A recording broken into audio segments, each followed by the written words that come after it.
Hello mga ka-Health Real Talk! Emotional vampires. Sino ang ubos sa relasyon? Protecting your energy and emotional health. May mga taong pagkausap mo, gumagaan ang loob mo. Pero may mga tao rin na pagkatapos mong makipag-usap, parang gusto mo nang mahiga. Hindi dahil pagod ka sa trabaho, kundi pagod ka sa kanila. Sila ang tinatawag na emotional vampire.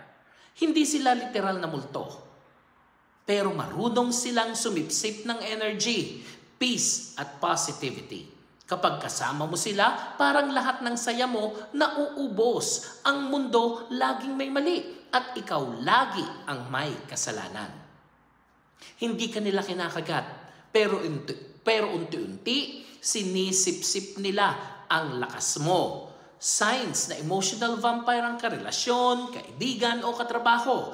Una, laging drama, laging problema. At guess what? Lagi kang tagasalo.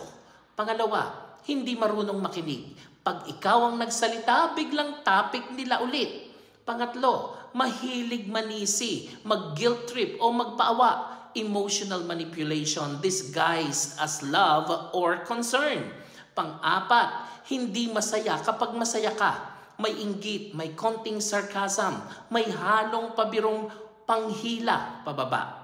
Panglima, after nyo mag-usap, drained ka, hindi fulfilled. That's your energy leaving your body. Health Real Talk, hindi ka tubig, kaya huwag mong hayaan na laging maubos. Hindi selfish ang magtakda ng boundaries. Hindi kasalanan ang umiwas sa toxic people. Kasi kung ubos ka na, wala ka nang maibibigay sa mga totoong tao na mahal mo. Ang empathy ay magandang bagay. Pero kapag sobra, nagiging self-destruction. How to protect yourself from emotional vampires?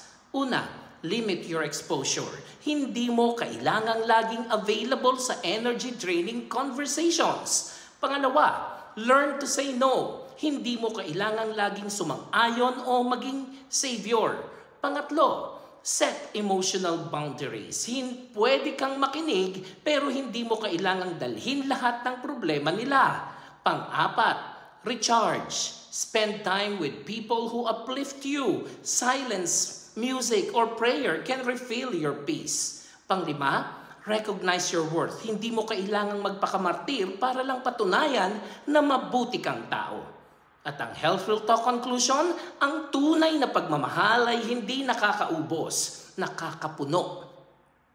Kaya kung napansin mong lagi kang pagod, hindi lang katawan mo ang kailangan ng pahinga.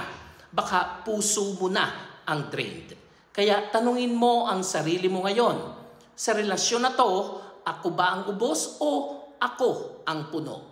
Kung ikaw ang ubos, baka oras na para mag-recharge, hindi magtiis. Ako po si Arlene para sa Health Real Talk. Have a nice day, everyone.